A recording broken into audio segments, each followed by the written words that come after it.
नमस्ते दोस्तों। तो आज हम बात करते हैं पटवारी एग्ज़ाम के मैथमेटिक्स के सिलेबस का टॉपिक है प्रॉफिट एंड लॉस, जिसे हिंदी में लाभ और हानि बोला जाता है। तो लाभ हानि से रिलेटेड 2 या 4 क्वेश्चन पूछे जाते हैं नॉर्मली एग्ज़ाम के अंदर।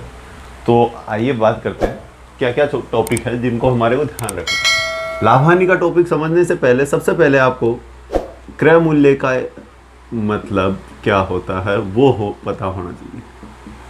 नॉर्मली कुछ लोग ये जानते हैं कि जिस वस्तु को जिस मूल्य पर खरीदा जाता है वो खरीदने वाला मूल्य ही क्रय मूल्य होता है, जबकि किसी वस्तु को बेचने तक उस वस्तु को अपन यूज़ करते हैं या उस वस्तु को खरीदते हैं और उसको बेचने योग्य बनाते हैं, तब तक उस पर जितना भी खर्चा होता है उन सब खर्चों को जब जोड़कर जो मूल्य निकाला जाता है उसे क्रय मूल्य बोला जाता है। जैसे मान लीजिए आपने कोई एसी खरीदी 30,000 रुपये की, उसको आप अपने घर तक लाए तो ट्रांसपोर्टेशन चार्ज लग गया मान लीजिए 500 रुपये का। फिर आपने उसको इंस्टॉल करवाया, इंस्टॉल कराने से जो खर्चा आया वो आ गया 1500 रुपये का। तो कॉस्ट कितनी हो गई उसकी? 32,000 रुपये की। तो इस तरीके से कॉस्ट निकाली जाती है। आई बात आपको समझ में? फिर बात आती है विक्रय मूल्य। विक्रय मूल्य क्या होता है? तो विक्रय मूल्य जिसे सेल्स प्राइस बोलते हैं या सेलिंग प्राइस बोलते हैं हम, तो जिस मूल्य पर वस्तु को बेचा जाता है, यानी कंज्यूमर जिस मूल्य को हमारे को देगा उस वस्तु के बदले में, तो उस मूल्य को हम क्या बोलेंगे? Selling price.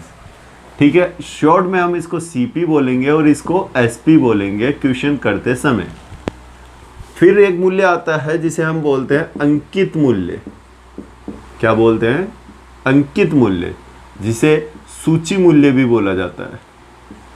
क्या बोला जाता है? सूची मूल्य, लिस्ट प्राइस। ठीक है, अंकित मूल्य क्या है? अंकित मूल्य का मतलब जैसे किसी प्रोडक्ट के ऊपर आप देखते हैं एमआरपी लिखी भी होती है तो वो उसका अंकित मूल्य होता है। बड़े शोरूम में जाते हैं कपड़े खरीदने के लिए तो टैग लगा हुआ होता है उस पर 999 रुपये। तो ये क्या है? अंकित मूल्य है। आपको याद रखना है कि अंकित मूल्य विक्रय मूल्य हो भी सकता है और नहीं भी हो सकता है।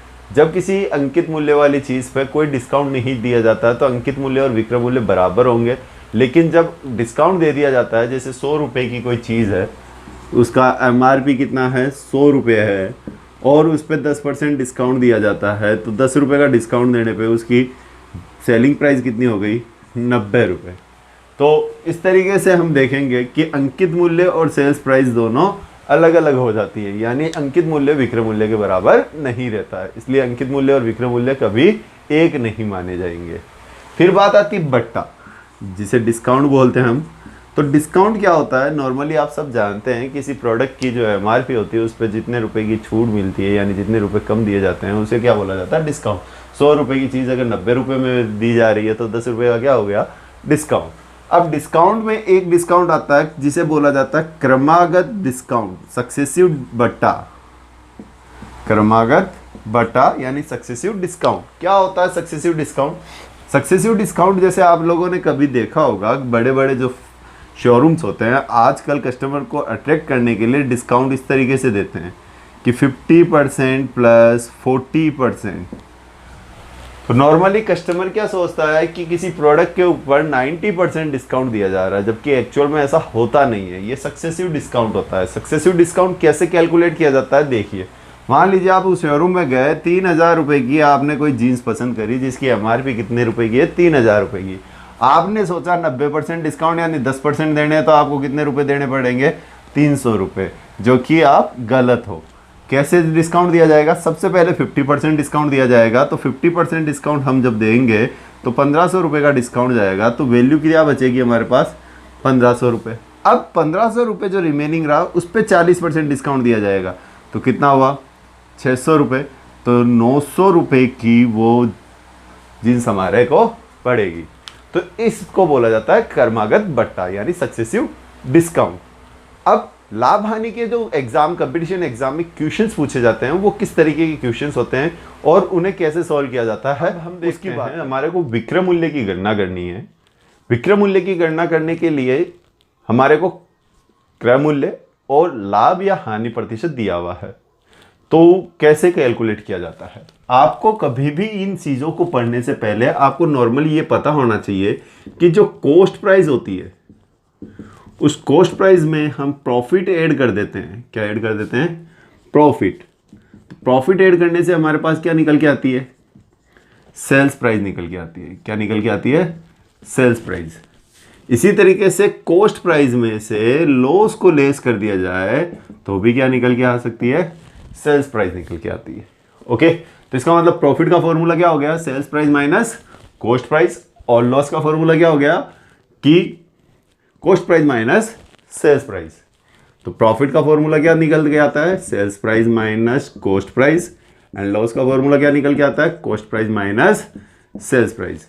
ओके, तो प्रॉफिट परसेंटेज कैसे निकाला जाता है, यानी लाभ प्रतिशत कैसे निकाला जाता है? तो लाभ प्रतिशत निकालने का तरीका याद रखना कि लाभ प्रतिशत हो या हानि प्रतिशत हो, इन दोनों को क्रय मूल्य के आधार पर निकाला जाता है। इस चीज को विशेष ध्यान रखना कि किस आधार पर निकाला जाता है? क्रय मूल्य के आधार पर निकाला जाता है। तो प्रॉफिट परसेंट निकालना है तो प्रॉफिट अपॉन क्रय मूल्य इंटू 100, और लॉस परसेंट निकालना है तो लॉस अपॉन क्रय मूल्य यानी हानि बटा क्रय मूल्य इंटू 100। तो इस तरीके से हम क्या कर सकते हैं? प्रॉफिट परसेंटेज और लॉस परसेंटेज फाइंड कर सकते हैं, लाभ प्रतिशत और हानि प्रतिशत ज्ञात कर सकते हैं। और एक आपको गोल्डन फॉर्मूला याद रखना है। क्या होता है? Asking given into given. अब ये गोल्डन फॉर्मूला कैसे यूज होता है उसकी बात करेंगे हम। आप लोग यहां पर एक चीज याद रखना कि ये आस्किंग अपॉन गिवन कौन सा लेना है? जो हम मानते हैं यानी लेट करते हैं। क्या करते हैं? माना। और ये कौन सा गिवन वाला हमारे को लेना है? ये हमारे को लेना है जो क्वेश्चन में गिवन है। किस में गिवन है? क्वेश्चन के अंदर गिवन है। आपको ये फॉर्मूला अभी समझ में नहीं आएगा, जब क्वेश्चंस करेंगे तो आप इसको अच्छे से समझ पाएंगे। जैसे कि क्वेश्चन की बात करते हैं अपन, तो क्वेश्चन नंबर 1 कहता है आपको कि किसी वस्तु का क्रय मूल्य 5,000 रुपये है, उसे 20% लाभ पर बेचा जाए तो उसका विक्रय मूल्य क्या होगा? अब आपको क्या दे रखा है यहाँ पर? क्रय मूल्य कितना है? 5,000 रुपये। क्या चाहते हैं? प्रॉफिट चाहते हैं। कितना? 20%। ओके, ये चीज चाहते हैं आप, और आपको वो पूछ क्या रहा है कि विक्रय मूल्य क्या होगा उसका। अब इस क्वेश्चन को सॉल्व कैसे करें? तो मैंने क्या कहा कि कॉस्ट प्राइस में प्रॉफिट जोड़ दिया जाए तो क्या आ जाती है? Sales price. तो एक बार मान लेते हैं, हम क्या कर लेते हैं? माना, ठीक है, कि कॉस्ट प्राइस हो गई कितनी? 100 रुपए की। अब प्रॉफिट कितना है? 20 रुपए का। तो सेल्स प्राइस कितनी आई? 120 रुपए की। ओके, अब ये इतना सा एज्यूम करना है आपको, हमेशा 100 रुपीज लेके ही एज्यूम करना है। अब ऐसे क्वेश्चन को सॉल्व कैसे करेंगे? तो आस्किंग का मतलब पूछ रहा है। पूछ क्या रहा है आपको? Sales price. तो जो माना है हमने उसकी सेल्स प्राइस यूज में लेंगे। तो उसकी सेल्स प्राइस कितनी हो गई? 120 अपॉन गिवन। गिवन का मतलब क्या दे रखा है? क्वेश्चन में हमारे को कौन सी वैल्यू दे रखी है? कॉस्ट प्राइस की। तो जो हमने माना उसके अकॉर्डिंग कॉस्ट प्राइस कितनी है? 100 रुपीज की। तो 100 रुपीज इंटू गिवन जो क्वेश्चन में है, क्वेश्चन में कितनी कॉस्ट प्राइस है? 5,000। तो कितनी वैल्यू आई? कैलकुलेट किया 6,000 रुपीज। तो इस तरीके से हम कर सकते हैं। अब देखिए क्वेश्चन नंबर 2 क्या कहता है कि क्रय मूल्य दे रखा है कितना? वही 5,000। लॉस बता रखा है, इस बार क्या है? लॉस कितने परसेंट? 20%। तो आपको क्या पूछा है? Sales price. तो बता दीजिए कैसे निकालेंगे? वही कि कॉस्ट प्राइस में से लॉस को घटा देते हैं, क्या आता है? सेल्स। तो मानना कि कॉस्ट प्राइस कितनी है? 100, लॉस लेस कर दिया 20 रुपए का, तो सेलिंग प्राइस कितनी आ गई? 80। अब आस्किंग गिवन यूज में लीजिए। आस्क मतलब पूछा गया सेल्स प्राइस, तो सेल्स प्राइस कितनी है? 80 रुपए की। गिवन क्या है? कॉस्ट प्राइस कितने की? 100 की। क्वेश्चन में कितने की गिवन है? 5,000 की। कैलकुलेट किया कितना हुआ? 4,000। तो इस तरीके से आप क्वेश्चन सॉल्व कर सकते हैं। ठीक है, अब बात करेंगे सेकंड मेथड की। तो सेकंड मेथड में क्या है? सेकंड मेथड में आपको जैसा कि अपोजिट मेथड है इसी का, क्वेश्चन दे रखा है कि किसी वस्तु को अगर हम 6,000 रुपये में बेचें, कितने रुपए में बेचते हैं? 6,000 रुपये में, और उस पर 20% का लाभ होता है। प्रॉफिट कितना होता है? 20% का। तो कॉस्ट प्राइस क्या होगी? क्या पूछ रहा है आपसे? Cost price. तो वही बात हम वापस फिर से मान लेते हैं कि कॉस्ट प्राइस कितनी है 100 रुपये की, प्रॉफिट कितना हुआ 20 का, तो सेल्स प्राइस कितनी हुई 120 रुपये की। सेल्स प्राइस कितनी हुई 120, क्योंकि प्रॉफिट ऐड होता है और लॉस लेस होता है। तो अब कैसे सॉल्व करेंगे हम, सिंपल सा fundamental asking given given use में लेंगे। तो मानने वाले के अकॉर्डिंग हमारे को क्या गिवन है, एसपी गिवन है, यानी सेलिंग प्राइस गिवन है। तो आस्क क्या है, कॉस्ट प्राइस। तो कॉस्ट प्राइस कितनी है 100 रुपीज़ की, गिवन एसपी कितनी है 120 की, इंटू 6000, कैलकुलेट किया कितना हुआ 5000। तो अब नेक्स्ट क्वेश्चन आप कीजिए खुद सेल्फ और देखिए क्या आंसर आता है। तो आपने देखा आपका आंसर 7500 रुपये आएगा।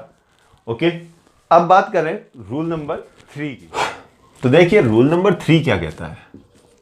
रूल नंबर 3 कहता है आपको कि आपको सेल्स प्राइस दे रखी है। क्या दे रखी है, सेल्स प्राइस दे रखी है। अभी सेल्स प्राइस क्या है, साथ साथ आपको प्रॉफिट या लॉस का परसेंटेज भी बता रखा है। अब आपको कहता है डिजायर, आपको इच्छा बताता है अपनी कि मेरे को इतना प्रॉफिट या लॉस परसेंटेज कमाना है, तो सेल्स प्राइस क्या होगी। इस तरीके के क्वेश्चंस आपसे नॉर्मली पूछे जाते हैं।